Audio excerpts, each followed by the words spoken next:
नमस्कार दोस्तों, दूरस्थ एवं मुक्त शिक्षा और संस्कृति की आवाज़ ये है उत्तराखंड मुक्त विश्वविद्यालय का community radio hello Haldwani 91.2 megahertz की फ्रीक्वेंसी पर आप इसे सुन पाते हैं।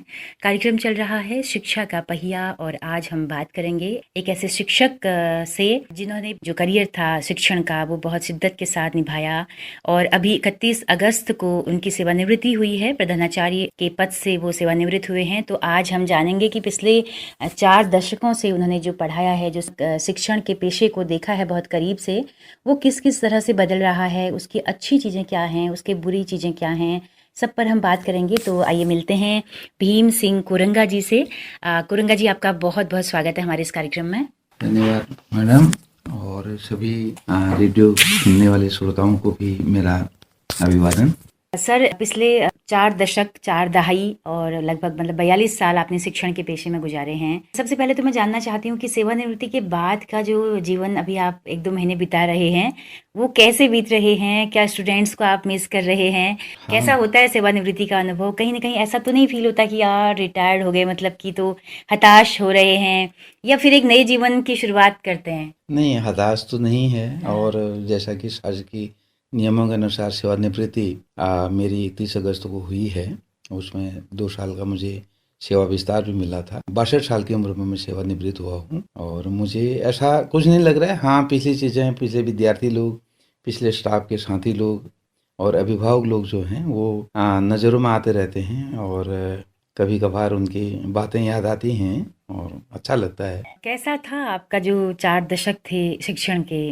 अगर पूरा लबो-लुआब कहें तो किस तरह के वो बीते हैं? हाँ, मेरी प्रथम नियुक्ति प्राइवेट विद्यालय था, एडेड विद्यालय इंटर कॉलेज शामा में 5 सितंबर 1978 को अस्थायी रूप से मेरी नियुक्ति हुई थी।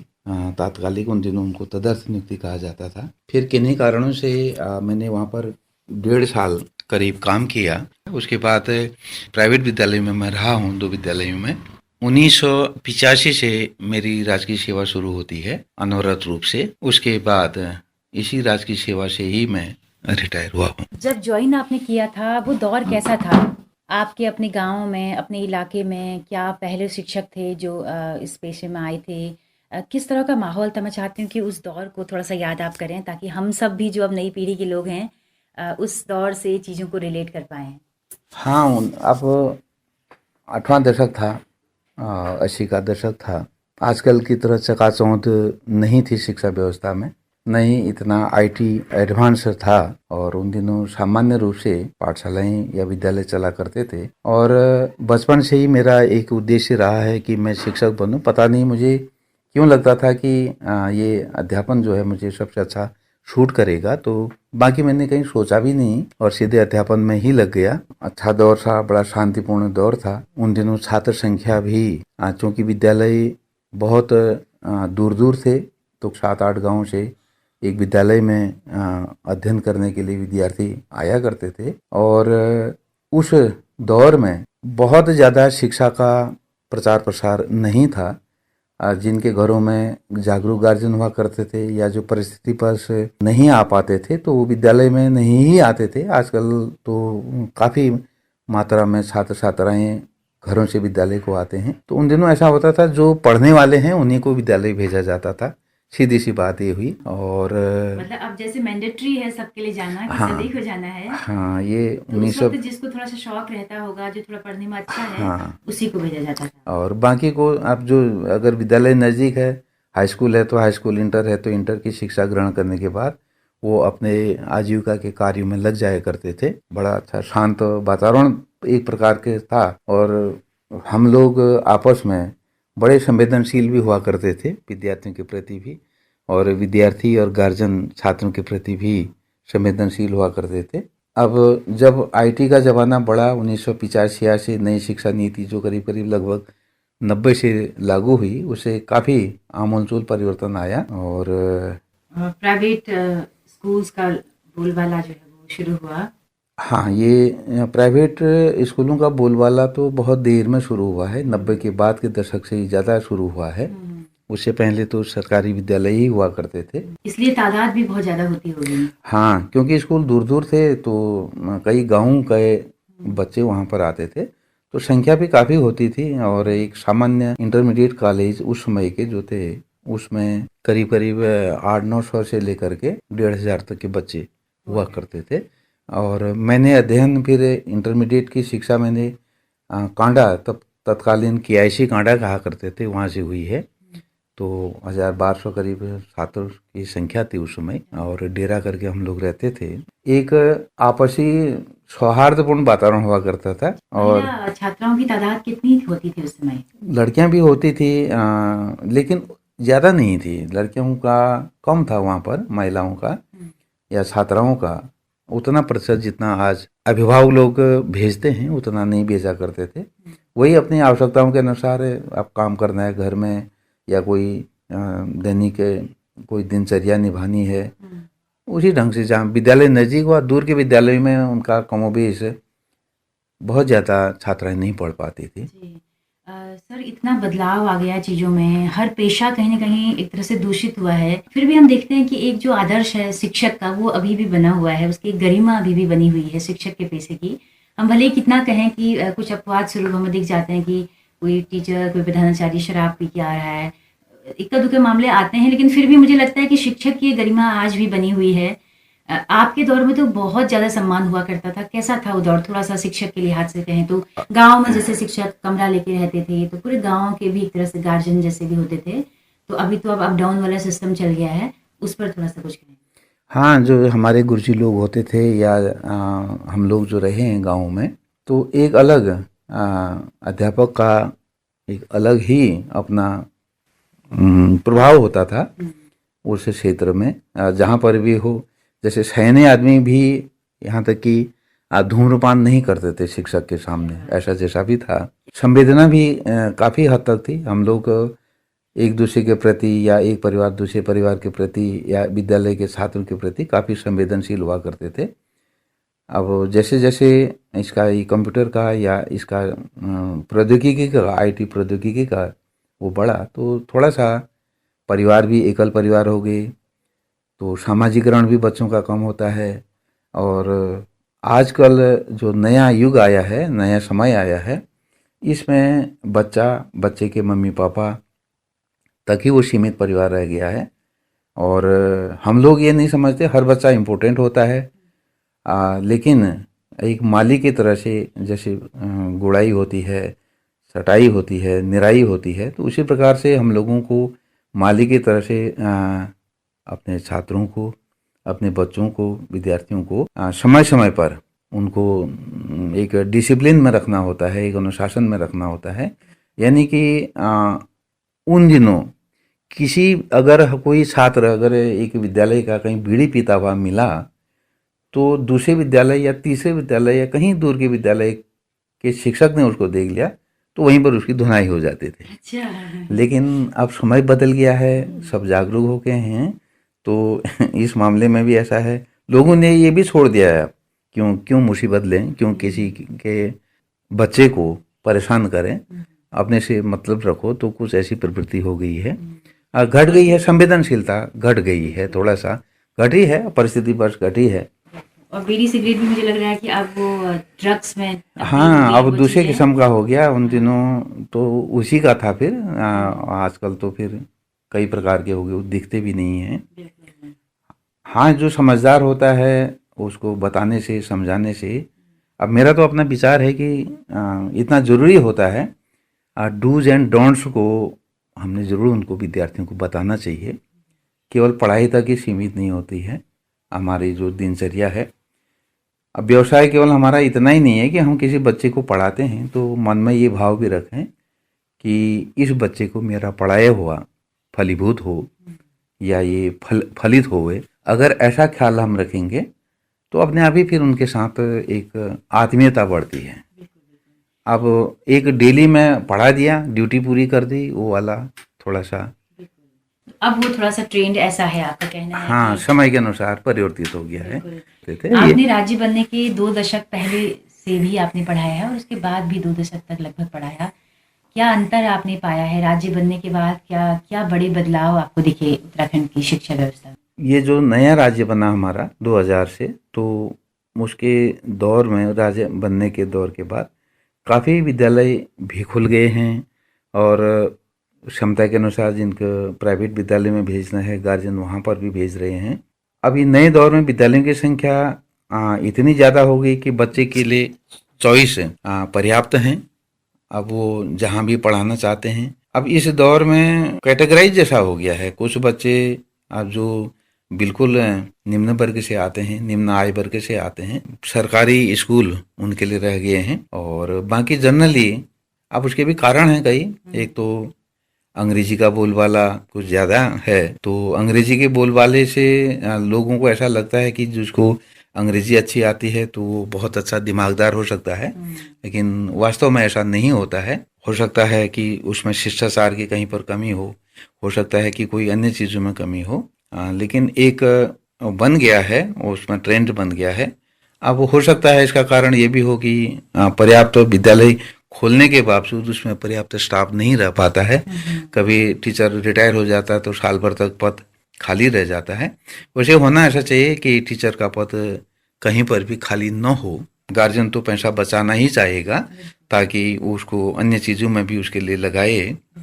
सर, विषय के तौर पर भी क्या कोई तब्दीली हुई है? जैसे हमारे वक्त में हम लोग कृषि पढ़ा करते थे, नैतिक शिक्षा हुआ करती थी, और प्राइमरी में तो खेती वाला काम भी होता था, क्यारियों वाला, रस्सियां घर से बनाना, झाड़ू बनाना, वो सब जो एक कौशल वाले जो काम हुआ करते थे, तो धीरे धीरे ये एकदम खत्म होते चले गए। हाँ, ये हस्त कौशल वाला चूंकि गांधी जी के बुनियादी सिद्धांत से था, बुनियादी शिक्षा में था, तो जूनियर तक हस्त कौशल जैसे चित्रकला हुई या काष्ठकला हुई या पुस्तकला हुई या कृषि हुआ, फिर बाद में पर्यावरण भी चला इसमें। अब इन विषयों का केवल वहीं तक सीमित या विद्यालय तक ही सीमित जैसे रहा इनका। अब जैसे हमारे ज़माने में तो रस्सी बटना, स्वेटर बुनना, पंखी बुनना या कुछ और चीज़ बनाना ये होता था, धीरे धीरे झाड़ू बनाना। अब ये भी चीज़ें बहुत ज़रूरी हैं क्योंकि दैनिक जीवन में ये काम आती हैं। खाली पढ़ करके एक ही वो काम करेगा तो ऐसा तो है नहीं बच्चे का। तो अब थोड़ा सा है, रखा है अभी भी ये नए कोर्स जो ये नई शिक्षा नीति जो बन रही है या बनी है, लागू होगी, उसमें भी इन्होंने 9th 10th से हस्त कौशल यानी कि जूनियर से ही हस्त कौशल रख रखा है इसमें। अब ये कितना मतलब सफल हो सकता है या कितना हम करा सकते हैं ये आने वाला समय बताएगा। सर, 78 में जब आपने ज्वाइन किया और बहुत शौक था आपको शिक्षण के पेशे का, तो जब पहली बार आप अध्यापक बने, पहली क्लास जो आपकी थी, कुछ याद है वाकई उस समय के शुरुआती दौर के? हाँ, मतलब मेरी उम्र भी कम ही थी उस समय, तो लगभग मेरी उम्र के भी बच्चे उसमें थे। उम्र से थोड़ा सा 1-2 साल छोटे।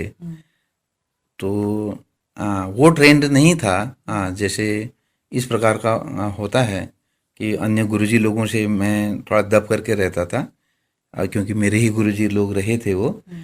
तो धीरे धीरे खुला मैं। और शुरू में तो मैं इस उसमें था कि मैं ये विद्यार्थियों की जैसी करूं, उनकी तरफ से जाऊं या अपने गुरुजी की तरफ से जाऊं। तो एक गैप जैसा था बीच में। वो गैप आज भी बना हुआ है, जहाँ पर भी मुझे अपने गुरुजी मिलते हैं तो मैं आप विद्यार्थी बन जाते हैं। विद्यार्थी बन जाता हूँ और वो भाव भी बना हुआ है। लेकिन समय के साथ अब वो परिवर्तित हो गया है। लेकिन उन दिनों का जो गैप था ही वो गैप। और काफ़ी चीज़ें विद्यार्थियों से भी सीखने को मिलती हैं, क्योंकि कोई भी विषय हम पास करने के लिए पढ़ते हैं या क्वालिफिकेशन बढ़ाने के लिए पढ़ते हैं तो उस समय तो हमारा अध्ययन एक थ्रू आउट होता है, लेकिन जब हम पढ़ाते हैं तब हमारे समझ में वो पाठ्य जो विषय होता है वो ज़्यादा समझ में आता है, यानी कि उसका कंसेप्ट और ज़्यादा क्लियर होता है, अवधारणा उसकी स्पष्ट होती है। थोड़ा अपने शिक्षण के सफ़रनामे को मैं चाहती हूँ कि आप संक्षेप में बताएं कि सबसे पहले जो जॉइनिंग थी वो कहाँ थी, उसके बाद सेवानिवृत्ति तक का आपका सफ़र कैसा रहा है और कहाँ कहाँ बीता है? हाँ, प्रारंभ में जैसे कि मैं मैथ्स ग्रुप से था, पीसीएम, तो हाई स्कूल यानी कि एलटी विज्ञान गणित के रूप में मैंने कार्य किया। चाहे वो मेरे प्राइवेट विद्यालय में किया, 3 प्राइवेट विद्यालय रहे हैं मेरे, उनमें किया या गवर्नमेंट में किया। और बाद में मेरा स्नातकोत्तर में समाजशास्त्र और अंग्रेजी था, तो फिर अंग्रेजी विषय में मेरी पदोन्नति हुई उसके बाद अंग्रेजी पढ़ाई, लेकिन गणित पढ़ाने का कार्यक्रम चलता ही रहा तब भी, क्योंकि जैसे कहीं पर वादन किसी के छूटते हैं या कहीं पर टीचर नहीं होता है, तो इस प्रकार से अनवरत रहा मेरा पढ़ाने का कार्यक्रम रिटायरमेंट होने तक।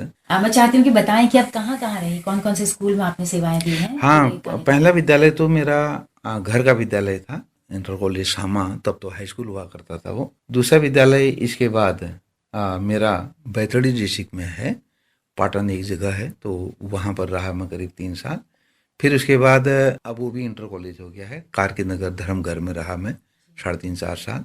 फिर 85 में गवर्नमेंट में आया मैं, तो जीआईसी कांडा में मैं रहा, वहाँ पे 3-3.5 साल करीब रहा मैं। और उसके बाद पदोन्नति के फलस्वरूप मैं जीआईसी बेरीनाग में रहा हूँ, और वहाँ करीब 15-16 साल की मेरी सेवा रही है।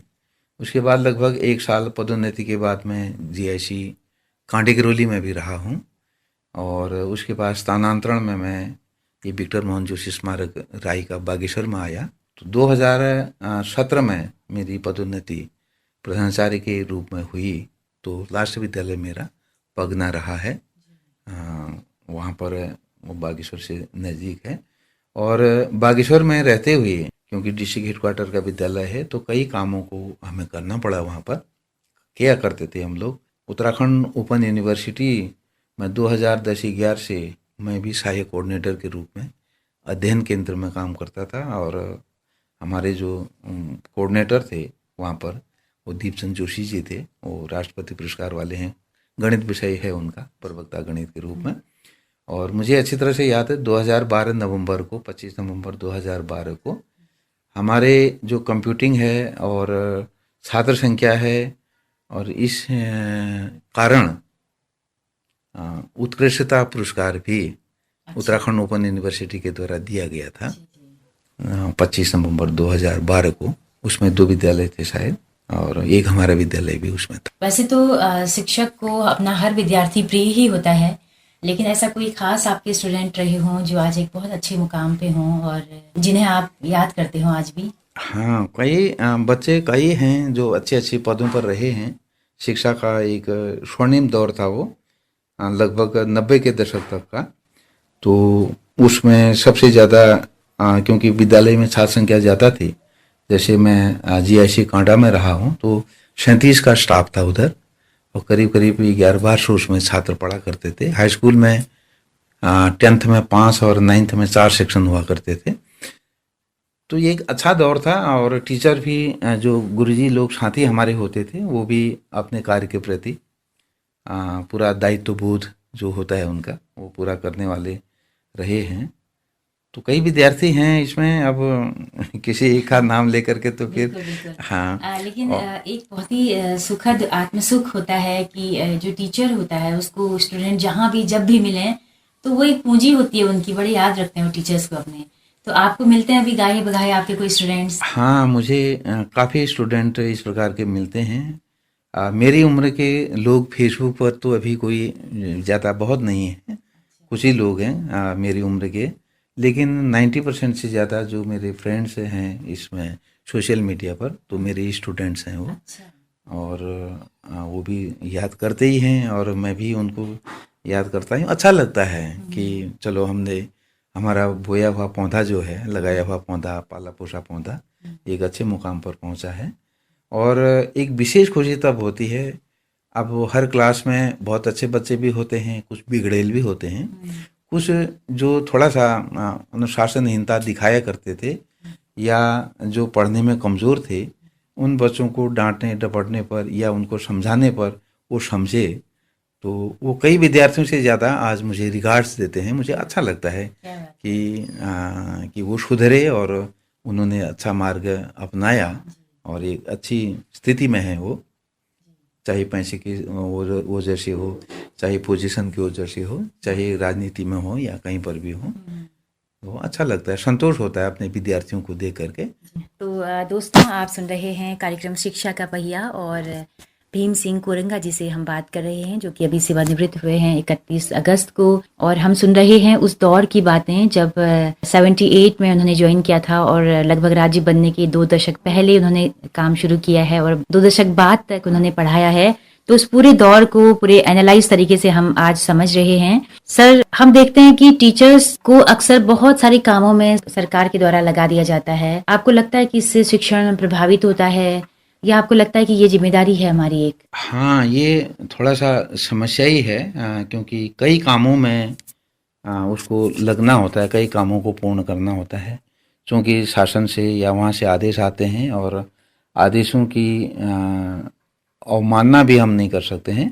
लेकिन विभिन्न प्रकार के बहुत सारे कामों को अगर कम कर दिया जाए, या कुछ कामों को जहाँ पर बहुत ज़्यादा अर्जेंट है शिक्षक की ड्यूटी के लिए या शिक्षक के कार्य के लिए, वहीं पर लगाया जाए तो ये अति उत्तम रहा। शिक्षण इससे क्या होता है, अव्यवस्था हो जाती है। एक तो विद्यालय में भी उस विषय का टीचर नहीं है, शिक्षक नहीं है, पढ़ाई भी बाधित होती है और सिलेबस भी थोड़ा पीछे चला जाता है। अब शहरों के विद्यालय में तो हो सकता है बच्चे थोड़ा बहुत बाहर पढ़ें और किसी से मदद लें, लेकिन ग्रामीण क्षेत्र के विद्यालय में तो उनके लिए सर्वे सर्वा अध्यापक ही है। जो इतना अध्यापक उनको देगा और वही वो पाते हैं। इनको कम किया जाए तो अच्छा ही है, क्योंकि गुणवत्ता कहीं न कहीं बढ़ेगी। हाँ, बढ़ेगी, अच्छी बढ़ेगी, उसे एक तारतम्य भी बना रहता है। जी। सर, जैसे गांव का एक स्टूडेंट है और एक शहर का एक विद्यार्थी है। शहर में माँ बाप उसको पूरी सुविधाएं दे रहे हैं, उसको टेबल मिली है, उसको टाइम टू टाइम खाना मिल रहा है, स्कूल जाता है तो लंच बॉक्स होता है, वैन या गाड़ियां घर से लेने आती हैं। लेकिन एक गांव का जो विद्यार्थी है, आज भी वो एटलीस्ट 2-3 किलोमीटर तो चलता ही है स्कूल जाने के लिए। उसके बाद सीजन जिस तरह का होता है तो वो गाँव के काम में भी भागीदारी करता है। कोई बहुत ज़्यादा ट्यूशन की सुविधाएं भी उसके पास नहीं होती हैं। कई बार टीचर्स भी नहीं होते हैं मैथमेटिक्स के, फिजिक्स के, केमिस्ट्री के। उसके बावजूद भी वो कर रहा है बेहतर। आपको लगता है ये जो गैप है दोनों जगह के स्टूडेंट्स का, ये आगे प्रतियोगिता में कहीं ना कहीं उनके लिए नुकसानदेह होता है? हाँ, क्योंकि बच्चा खुल करके एक्सप्रेस नहीं कर पाता उन चीज़ों को। शहरों में जिन चीज़ों को देख करके भी एक छात्र सीख लेता है, वहाँ वो चीज़ें उसको दिखाई नहीं देती हैं। तो अब तो खैर चलो रेडियो टीवी वगैरह हो गया है, तो उसे देख लेता है। अब हमारे ज़माने में तो हमने रेल का चित्र किताबों में ही देखा, और रेल चलती हुई जब हम काठगोदाम आए तभी हमने देखा। तो यहाँ का विद्यार्थी तो रेल पहले से देख रहा है, तो उसके लिए तो सामान्य बात है। लेकिन दूर दराज के क्षेत्रों में अभी भी ये सुविधाएं नहीं हैं। और दूसरा, जैसे टेलीफोनिक भी कम है सुविधाएं, कहीं पर सिग्नल की कमी है, कहीं पर कोई चीज़ है, और वहाँ पर उतने बढ़िया पाठ्यक्रमों को पढ़ने के लिए पुस्तकें भी उपलब्ध नहीं होती हैं, उसको शहरों से ही मंगाना होता है। लेकिन जो ग्रामीण क्षेत्र से जो विद्यार्थी आता है वो रफ एंड टफ होता है। अगर हाई स्कूल के बाद अगर शहरी क्षेत्र में आ जाए और उसको थोड़ा सा गाइडेंस मिले, क्योंकि पर्याप्त टीचर उसको मिल जाते हैं, तो बड़ी अच्छी प्रोग्रेस करता है वो। क्योंकि तब तो वो अध्यापक लोग उसको मिले नहीं होते हैं या किसी कारण से कम हुआ रहता है, तो उसका ज्ञान बढ़ता है। लेकिन जहाँ तक खुले कंपटीशन की बात है, कप कंपटीशन में तो सभी के लिए एक ही जैसे प्रश्न आते हैं, एक ही प्रकार के प्रश्न बनते हैं और एक ही प्रकार के इंटरव्यू होते हैं, तो वहाँ पर वो थोड़ा हिचकता है और पीछे हो जाता है। सर, एक शिक्षक अगर अपने सामाजिक सरोकारों से, अपने परिवेश के मुद्दों से अगर जुड़े, तो मुझे लगता है कि वो एक मुकम्मल शिक्षक होता भी है और वो एक बढ़िया शिक्षा देता भी है स्टूडेंट्स को। आप भी सामाजिक सरोकारों से भी जुड़े रहे हैं, कैसे जुड़ना हुआ? आपने तो कई सारे आंदोलन अपने सामने देखे होंगे। उत्तराखंड आंदोलन रहा, चिपकू मूवमेंट रहा, नशा नहीं रोजगार 2 आंदोलन रहा। कुछ यादें इन आंदोलनों की? या सामान्य रूप से आंदोलनों में प्रत्यक्ष या अप्रत्यक्ष रूप से एक शिक्षक की भूमिका रहती है। भले ही वो मौन रहे, लेकिन उसका एफर्मेशन या उसका कहाँ की ओर झुकाव है वो उनमें रहता ही है। और उत्तराखंड आंदोलन सबसे बड़ा आंदोलन मेरे समय में रहा है। उससे पहले एक शिक्षक होने के नाते हम जनसामान्य आंदोलनों में नहीं जा पाते थे, दूर से हम देख लेते थे, कष्ट को भी हम अनुभव करते थे। और उसके बाद एक सामाजिक सरोकारों से जुड़ने की बात है, तो मैं राष्ट्रीय सेवा योजना से जुड़ा हुआ हूँ। और जब मैं यहाँ से, मेरा ग्रेजुएशन हल्द्वानी से रहा है, MBPG कॉलेज हल्द्वानी से, तो राष्ट्रीय सेवा योजना में यहाँ से जुड़े। एक भाव था और वो भाव दिमाग में भरा हुआ था। और फिर बेरीनाग में भी जब माध्यमिक विद्यालय में 2001-2 से राष्ट्रीय सेवा योजना की शुरुआत हुई, उससे पहले तो हायर एजुकेशन में ही राष्ट्रीय सेवा योजना था, तो वहाँ पर भी मिलजुल करके हमने काम किया। बागेश्वर में आते ही 1 साल के बाद, करीब 1 या 1.5 साल के बाद, मुझे राष्ट्रीय सेवा योजना इकाई का प्रभारी बना दिया गया। तो उसमें मैंने काम किया करीब करीब 4 साल करीब मैंने राष्ट्रीय सेवा योजना कार्यक्रम अधिकारी के रूप में। फिर उसके बाद जिला समन्वय के रूप में भी मैंने पूरे बागेश्वर में भी काम किया है, जिसमें जिला समन्वय के रूप में माध्यमिक विद्यालय, डिग्री कॉलेज और पॉलिटेक्निक विद्यालय आते थे। तो अच्छा लगता था और एक समाज से जुड़ने से, एक बच्चों के साथ घुलने मिलने का बड़ा अच्छा अवसर मिलता था। और जो विद्यार्थी पढ़ने में किसी कारण से पीछे है तो उन सामाजिक कार्यों में बड़ी दृढ़ता के साथ वो आगे रहता था और बड़ा अच्छा परिणाम देता था। अभी जो शिक्षक समाज सेवा कर रहे हैं, अभी थोड़ा पुरस्कार वाली संस्कृति भी चल निकली है। तो मैंने देखा कि कई शिक्षक साल भर अपनी फाइलें ही तैयार करते रहते हैं। यहाँ पौधारोपण कर दिया, मतलब कहीं कुछ काम हो गई पर्यावरण संबंधी। तो पुरस्कारों के बारे में आपका क्या मानना है? यूं तो पुरस्कार के लिए खुद ऐसी व्यवस्था होनी चाहिए कि हमारा विभाग तय करे या हमारा समाज तय करे। अब शिक्षक के रूप में तो मेन क्या होता है, परीक्षा फल ही रहता है। और बाकी क्योंकि अब मान लिया जाए कोई व्यक्ति स्काउटिंग में रहा है या राष्ट्रीय सेवा योजना में रहा है या खेल कूद के उसमें रहा है, अब उस व्यक्ति का तो वो एक्सपोज हो जाता है कि वो क्या किया क्या नहीं किया, या न्यूज़ पेपर्स में भी आता है या कहीं पर और जगह भी आता है। लेकिन जो वास्तव में काम कर रहा है उसका मूल्यांकन करने के लिए अब वो खुद भी नहीं कह सकता है। अब परंपरा इसी प्रकार की चली है, भाई अप्लाई करना है, फिर उसमें कंपटीशन होना है, फिर अब कई सारी चीजें हैं। अब नामांकित खुद करना है तो इसलिए फिर फाइल बनानी भी जरूरी वही फिर जरूरी है। अब प्रूफ के रूप में रखेगा वो उसको। बिल्कुल बिल्कुल। अब तो ये है कि थोड़ा बदलना चाहिए सिस्टम को। सरकार, शिक्षा विभाग खुद तय करे। उनके पास खंड शिक्षा अधिकारी हैं, उनके पास नीचे लेवल तक अमला होता है, उनके जरिए वो ऐसा डायग्नोज कर सकते हैं कि कौन टीचर अच्छा है। हाँ, क्यों नहीं, वो ऐसा कर सकते हैं। अगर तंत्र में कुछ ऐसी व्यवस्था हो तो ऐसा किया जा सकता है, और करें तो वो अच्छा है, सर्वमान्य होगा और पारदर्शिता भी उसमें बनी रहेगी। मुझे लगता है कि अभी बहुत सारी बातें शिक्षा पर करनी बाकी हैं, तो हम पार्ट 2 में आगे की बातों को जारी रखेंगे जी। और चलते चलते क्या संदेश आप कहना चाहेंगे शिक्षकों के लिए? अभी कोविड-19 के दौर में हमने देखा कि ऑनलाइन शिक्षा का कितना ज्यादा जरूरत आन पड़ी। आप इतने साल गांव में रहे हैं, क्या हकीकत है आज गांव की अगर देखें तो? क्या वाकई में बच्चों के पास, हर बच्चे के पास मोबाइल उपलब्ध है? क्या इतना आसान है गाँव में ऑनलाइन पढ़ पाना? नहीं, इसमें ग्रामीण क्षेत्र में तो ये बड़ी कठिन व्यवस्था है। मोबाइल केवल सिग्नल तक उसमें सीमित है, बातें हो सकती हैं, कहीं पर तो बात भी नहीं होती, कहीं फिक्स स्थान पर जाना पड़ता है, वहाँ पर मोबाइल लटका करके वो बात कर लेते हैं। अब जैसे इस बीच भी हुआ था ऑनलाइन पढ़ाई का, बच्चे जिसके पास स्मार्टफोन था उसी के घर में 3-4 बच्चे मिलजुल करके आपस में करते थे, और कुछ गार्जियनों ने खरीदा भी उसको और कुछ बच्चों ने उसको इंटरेस्ट भी लिया। और जिनके घरों में ऐसी व्यवस्था नहीं है, आर्थिक रूप से जो संपन्न नहीं है, वो बच्चे दूसरे का सहारा ही लेकर के या दूसरे के साथ ही जा करके वो किया करते थे। कमोबेश उनको इसमें इतनी सफलता हासिल नहीं हुई, क्योंकि आज तक सब ऑडियो विजुअल होता था पढ़ाई का माहौल। तो अब तो टीचर भी नहीं है सामने, अब उसमें पढ़ना है। अब पढ़ने के लिए भी ऐसा है, लैंग्वेज बच्चे की ठीक ठाक होनी चाहिए। मेरा अभिप्राय केवल अंग्रेजी से नहीं है, अगर किसी विद्यार्थी का एक लैंग्वेज में अच्छा नियंत्रण है या अच्छा बोल सकता है, अच्छी कमांड है, तो दूसरी भाषा भी इजीली सीख लेता है, बशर्ते कि उसको एक भाषा आती हो, वो भी शुद्ध आती हो। हाँ, नहीं तो फिर काम चलाओ व्यवस्था में वही होगा जैसे अंग्रेजी में हम बात करते हैं, वैसे नियम से तो व्हाट इज दिस होता है, लेकिन अब हम दिस इज व्हाट भी कहते हैं तो ये भी चल जाता है, क्योंकि समझने वाला समझ गया वाली बात है। तो आजकल तो इसी प्रकार का है। सेवानिवृत्ति के बाद के दिन किस तरह से गुजर रहे हैं? क्या दिनचर्या? अभी तो कम ही समय हुआ है, अभी मैं थोड़ा उलट पुलट में ही पुरानी कागजों को देखने में, पुरानी मैगजीन या किताबों को देखने में अभी तो व्यस्त हूँ। अभी मुझे ऐसा नहीं लग रहा है कि मैं रिटायर होकर के घर बैठा हूँ।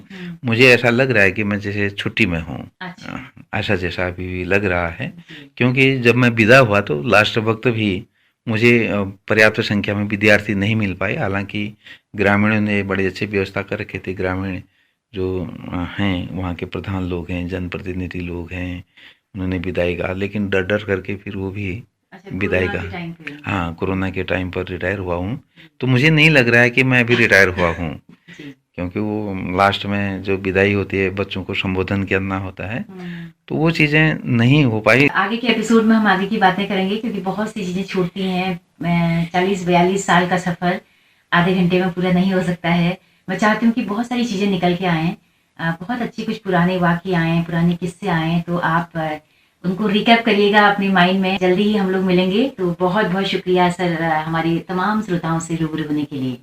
जी, धन्यवाद मैडम। तो दोस्तों, अभी आप सुन रहे थे कार्यक्रम शिक्षा का पहिया, और बात हो रही थी सेवानिवृत्त प्रधानाचार्य भीम सिंह कोरंगा जी से। अपने 42 साल के शिक्षण के पेशे के चंद अनुभव उन्होंने अपने साझा किए हैं। हम आगे भी उनसे बात करते रहेंगे। अगर आपको भी ये कार्यक्रम पसंद आया हो तो अपना फीडबैक हमें जरूर दीजिएगा। हमारा यूट्यूब चैनल है, फेसबुक पेज है हेलो हल्द्वानी नाम से। आप हमें मेल एड्रेस के जरिए भी अपना फीडबैक दे सकते हैं, hellohaldwani91.2@gmail.com पर। दोस्तों, हेलो हल्द्वानी रेडियो एक कम्युनिटी रेडियो है, जिसकी पहुंच रेडियो में केवल हल्द्वानी शहर तक है। लेकिन अगर आप इस रेडियो को सुनना चाहते हैं देश के किसी भी हिस्से में या फिर दूर दराज पहाड़ों तक, तो गूगल प्ले स्टोर में जाकर हेलो हल्द्वानी ऐप को अपने मोबाइल पर इंस्टॉल कर सकते हैं, और सुबह 10:30 बजे से लेकर शाम 4:30 बजे तक 6 घंटा हमारी रेडियो सभा सुन सकते हैं। हम लोग अपनी रेडियो सभा का दोहराव भी करते हैं आप सब लोगों के लिए, ताकि आप लोग अगर दिन में रेडियो नहीं सुन पा रहे हैं तो शाम 5 बजे से लेकर रात 11 बजे तक भी आप इसका लुत्फ उठा पाएं। तो आप सभी का भी बहुत बहुत शुक्रिया हमारे साथ इस पूरे कार्यक्रम में बने रहने के लिए। तो अपनी रेडियो मित्र सुनीता भास्कर को इसी के साथ दीजिए इजाजत। नमस्कार।